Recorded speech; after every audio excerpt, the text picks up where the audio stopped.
everyone, this is Richard Carlton for another exciting video webinar episode here with Claus from Data Maniacs. I like to say Data Maniacs. How are you, Claus? I'm fine. And you? We're doing well. And so Claus is our ace guest speaker here that he likes to come and give us lots of great knowledge and information about the FileMaker platform. And specifically today, we're talking about building navigations with the new button bar capability. And not only doing that, but doing it really smartly so it kind of auto configures and it helps you save time, right, Claus? Yeah, well, the idea is that you code smart and not hard. That's the headline for this topic. So if we just go in here and we have some very, very simple layouts, there's nothing in this file beside this technique. But we need to show a button bar here. So if I press the button, it just automatically appears. And we have a dashboard, contacts, orders, invoice, just some standard modules.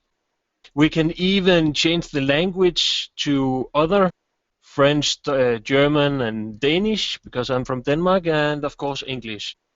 And the entire idea here is that you implement this technique in your solution for the first time. You will have some modules already in, but then after a while you need to expand your solution and get in yet another module, and another module, and another module. And the thing we have done in the past was that you need to go over all those layouts again and replace the navigation system. But the idea here is that you just copy and paste this button bar into every layout that needs the navigation system, and then it will automatically just expand, or kind of automatically expand. But the idea is that you don't have to go over 20, 30, 40, 50 layouts and replace that object again and again, just because you need to add another module. Another thing is that if you have some users that are, let's say, they are not allowed to use the invoice module, with this technique, it's very, very easy to build in a way of just not showing that button, so they don't have an easy way to get to the invoice module. So how is this done? Let's enter layout mode. And the first thing you can see is that I have this button bar object, and it is not just the 5 buttons, but it's actually 20 buttons. So in this technique, I have said that we have a limit of 20 modules. That has to be enough. And then using some code, I can automatically fill out the button names and which segment is highlighted as well.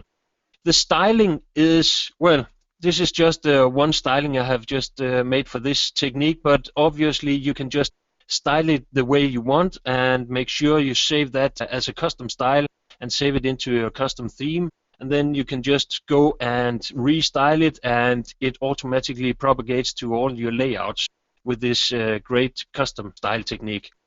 So in order to set this up and use it in a smart way, at least in my opinion, we need to have a few things set up first. One thing is to have a convention, and the reason is that we prefix all layouts with a module prefix. So in this example, I have just used a 6-letter prefix.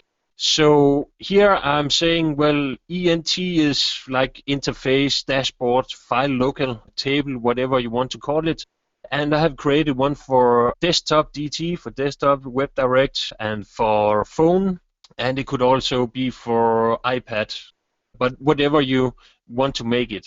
But then the idea is that, of course, you have for the contacts, maybe you have a contacts detail layout, you have a contacts list layout, you have a contacts whatever layout, and a contacts printing layouts, print A, B, C, whatever it is.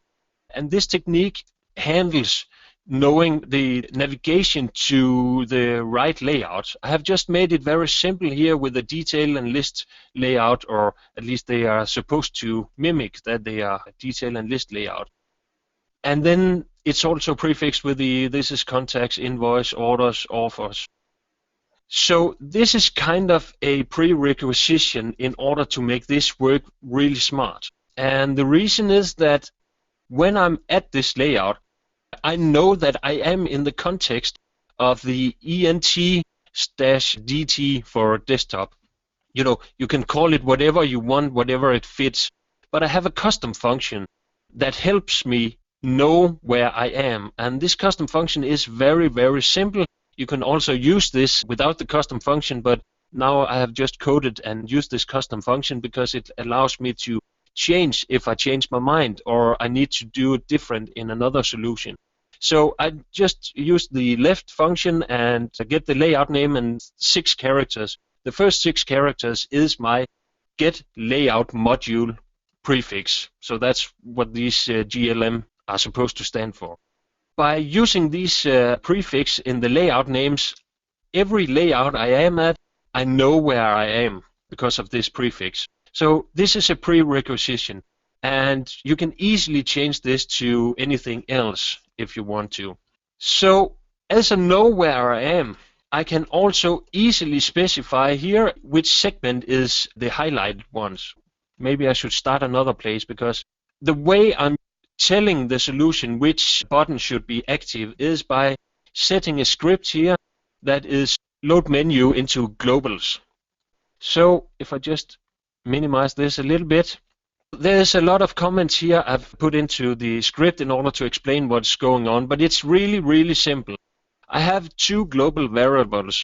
One is a list of modules, and when I say modules, I really mean the prefix of the modules. So in this case, I have a list of ENT, DT, desktop, con, desktop, offers, orders, invoices. So that's the prefix that I need to match in the layout name. That's very easy. And because I just had to put in some language things, I have an if and else if statement here, but that's the module names. And this is what I want to have on the actually buttons in the button bar. So dashboard, contacts, offers, orders, invoice. And the only thing I do is load these 2 global variables, and then I refresh the object of the menu bar in order to make it refresh. So you could easily change this. So let's say you're on a module and you want to change this button bar to have sub-modules in the context of, well, it could be in a contact. You want to have several sub-menus, and then you could just have the leftmost button being a back button, for example. And then you can just change the module names by changing those 2 global variables and refresh the button bar if it's not refreshed by switching layout. So it's very easy, and you can also put in permission saying if this user is not allowed to see invoice, then just go and omit invoice button from the button set bar. So this is how the modules get propagated and populated. And as you can see in the data viewer, we have here the 2 global variables. And this is what drives the entire button bar. So if we go in here and say, well, we are on which module, so here's another custom function I will get back to, but basically we look into the list of modules and say, okay, this is my module I'm standing on, the ENT/DT, which is the prefix, and I just want to find the first variation of this. And if it matches, then highlight this module. We have it's over here, the inspector. And because I pressed the number 4 button, I have named those buttons from 1 to 20. So this is how I return the position of this prefix in the module list.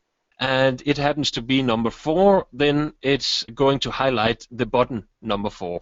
Of course, this can also be changed to other things, but in this example, it's just named 1 to 20, presuming that you're not using that object names in your solution. I was going to mention that, it's a couple areas to watch out for here, of course, is making sure that you don't have duplicate names somewhere. And of course, exactly. Everyone's asking right now, has been asking, hey, can we get this file? And we're going to make this file available, correct? Yeah, sure, for sure.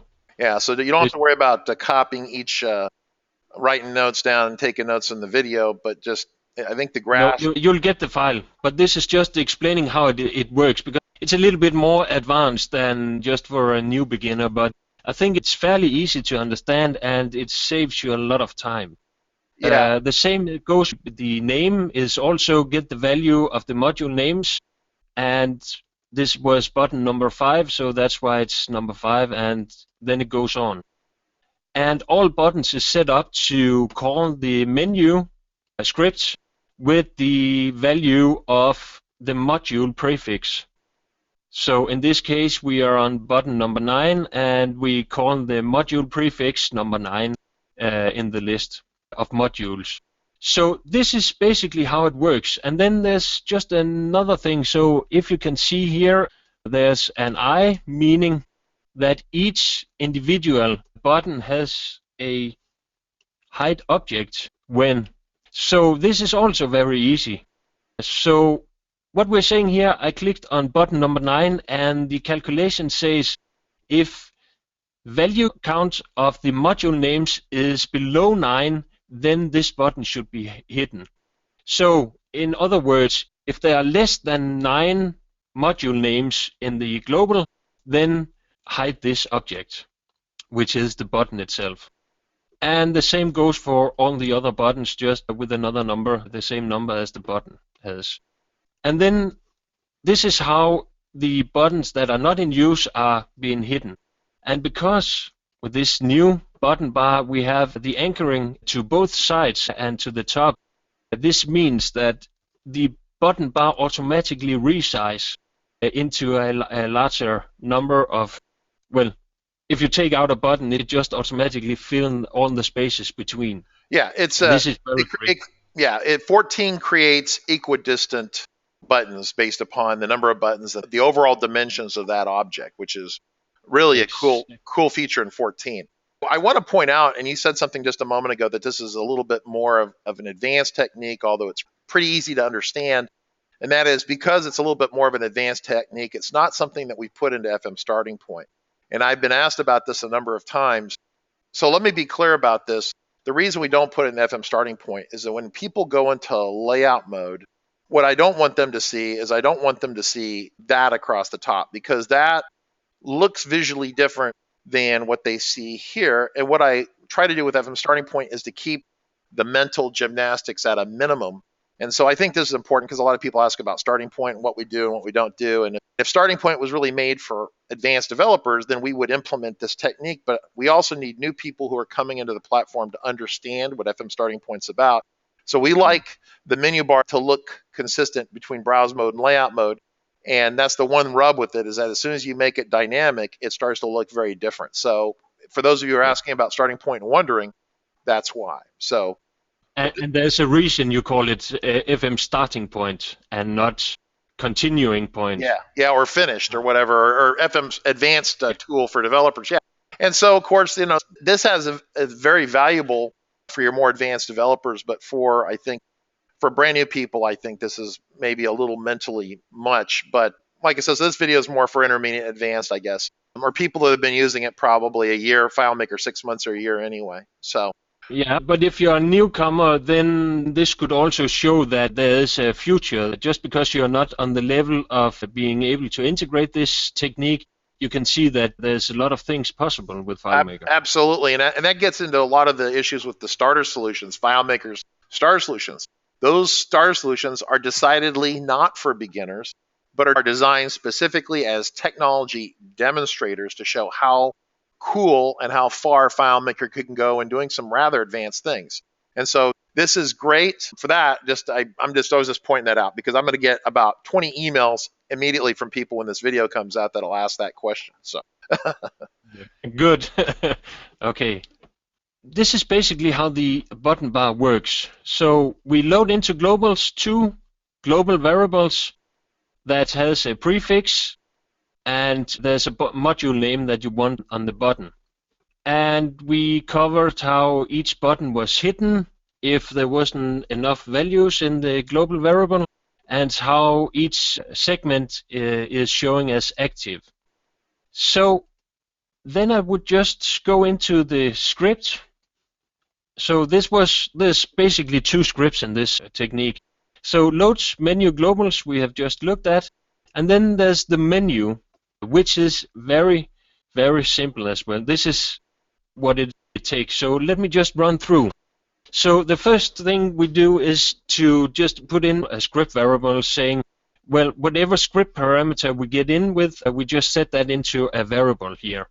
And the script parameter we get in with, if we look here at the menu saying this is the module prefix and the number 3 because I clicked on the third button. So it's the module prefix that we come in with here, okay?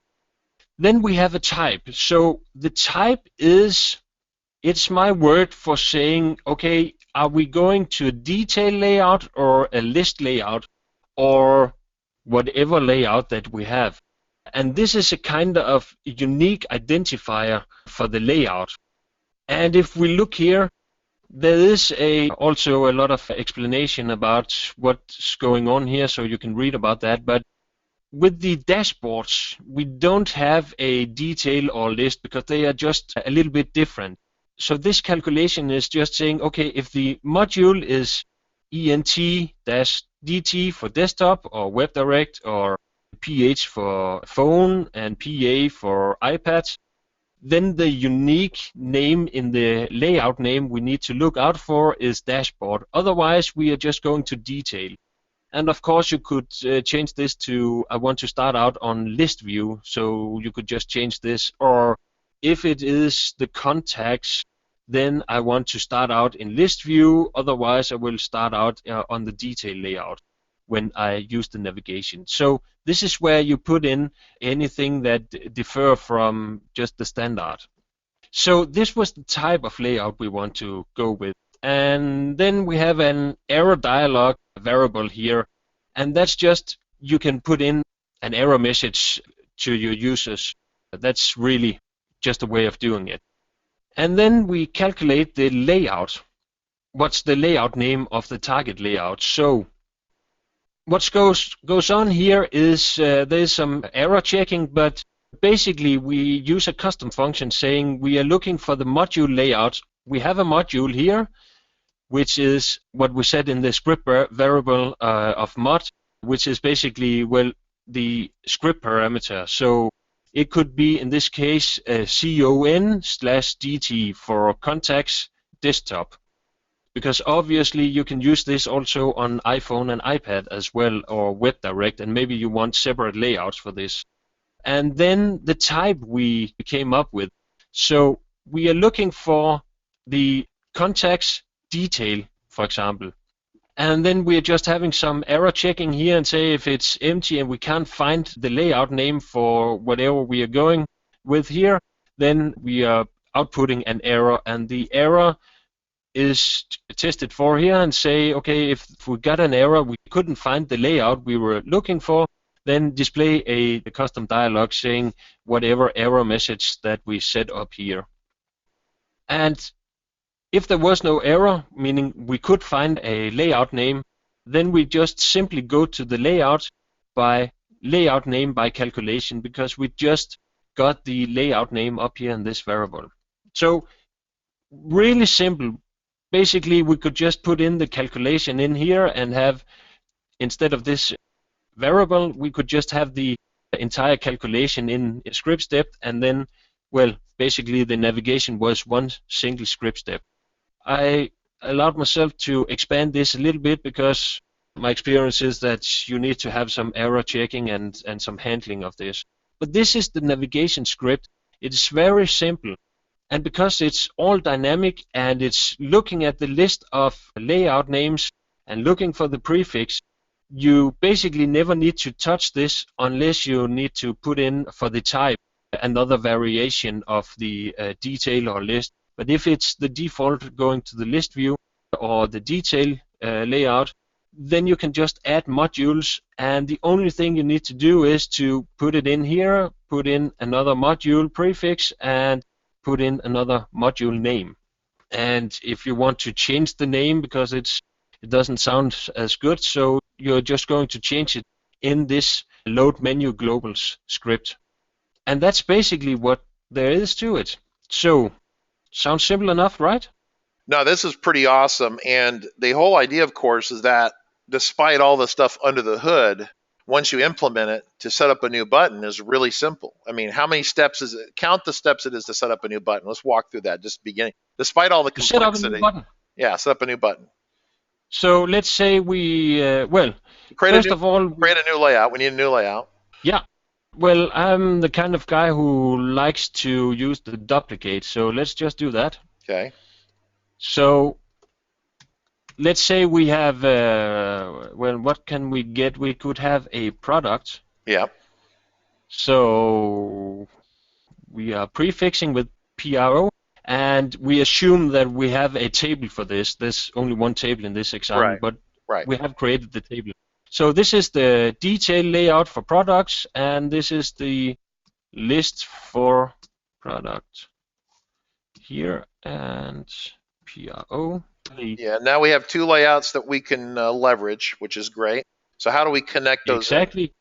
Well, just by putting into this module, saying we need another module, which we just put in here, PRO/DT for desktop. Here we go, and we need to give it a name for the button, product. So we save this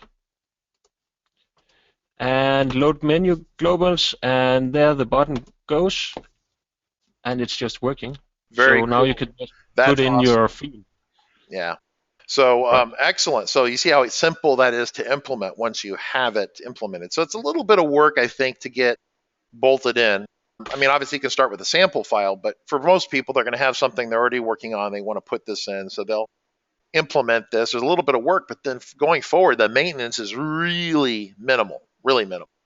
This is really minimum. I mean, if you have a solution, the biggest thing you need to do is to decide up on a module prefix and put that into your layout names, and make sure that you have a unique identifier in the name, which I have used here as list and detail. Because what this navigation function do when it looks for the layout name, it says, okay, every layout I can find in the solution that is prefixed with the same prefix as PRO/DT, I get a sublist of that, and within that sublist I look for a unique word. So within a group of layouts that is existing for the same module, there needs to be a unique word. And basically the product name here is just something I have put in because I think I find it convenient.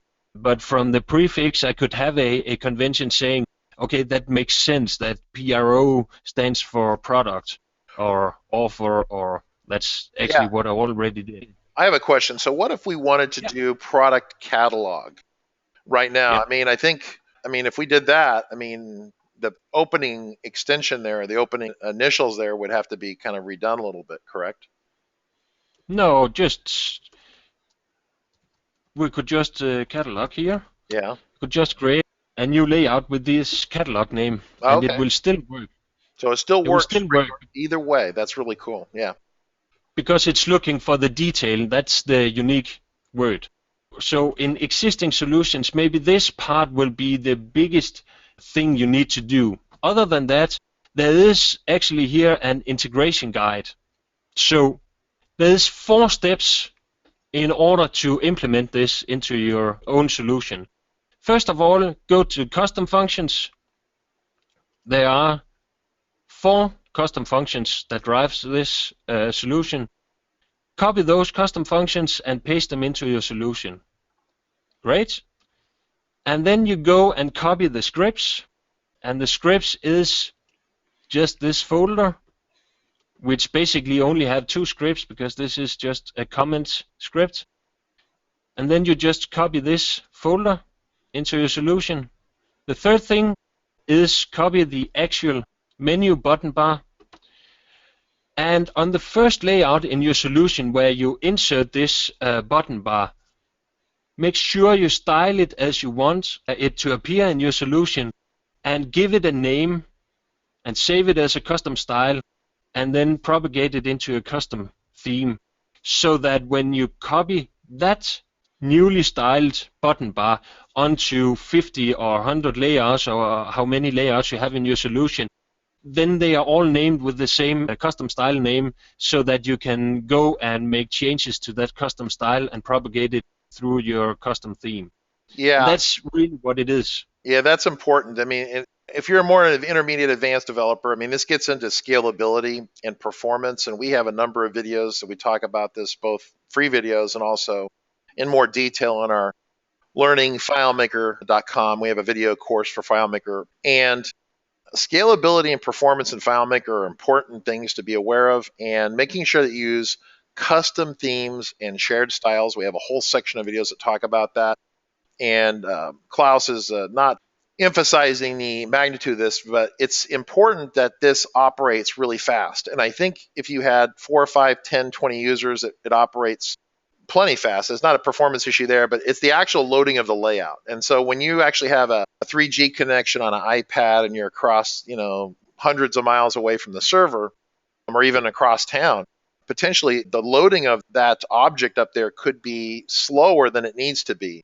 And that's where using a custom theme and shared style will help the performance. So this video is really not about that, but Claus brings up a good point to make sure that you save it off as its own theme, and then that gets saved into the style itself, and then those styles are the styles that you use. And if you look at FM Starting Point, you'll see that we have our own custom theme, and we try to use shared styles all along. So if you're not familiar with what I'm talking about, dig into the videos or purchase our Learning FileMaker Pro video course on that.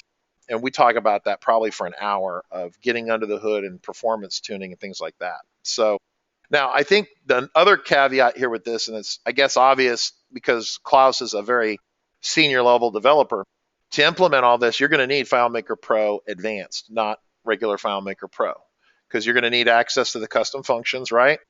And then exactly. Copying and pasting scripts, I think that's a Pro Advanced feature. I don't remember off the top of my head, but I believe that to be the case. So certainly, this is another area where if you're becoming an intermediate or advanced developer and you haven't moved into Pro Advanced, you need to do that. So what other parting comments do we have? I mean, you need Pro Advanced to get this implemented. And then additionally, for performance, you want custom themes and shared styles. Exactly. And I could just say that this technique, you can just copy and paste it, and it works fine on FileMaker Go as well, and FileMaker WebDirect, and of course on desktop. So this is really a cross-platform technique that can be used everywhere. Absolutely. So if we look at the button bar, and we have these great possibilities with adding an icon.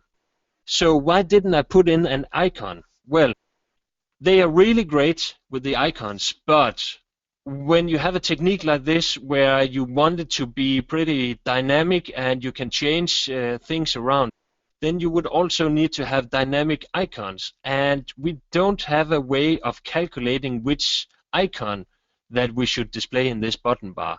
So that's really why I have just omitted the icons in the button bar and just stayed with the name instead.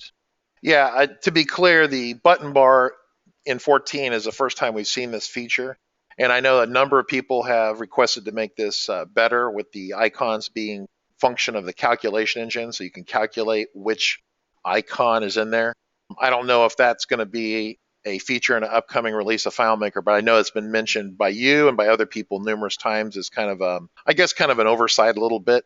So just keep in mind that's why there are no icons, is because we can't dynamically calculate them. And of course, we have written up our wish list of FileMaker and sent it to them. So yeah, do that on their website. Well, Claus, tell me about yourself. I mean, you're obviously an ace hitter here in the FileMaker community. That's why we like to talk to you and have you show us cool things in the product. So, I mean, how can people get a hold of you if they want to talk to you? They can go on the website. Datamaniacs.com is the website. You can go and find me on LinkedIn. We also have a Twitter account and, the stuff you need to have. So that's a way of looking. Also going to have a presentation at this year's developer conference just right after the keynote about FileMaker Go. Wow, very cool. Well, once again, I want to thank Claus for coming in and doing a great job for us. And I want to remind everyone that there is a FileMaker Pro video course. It's a pretty beefy course, and it covers a great deal of the FileMaker platform in detail. But just want to thank Claus for doing a great job and remind you that if you need more training, learningfilemaker.com is a great place to go to. So that's it for this week with Richard Carlton and Claus Lavendt, and we'll see you next week.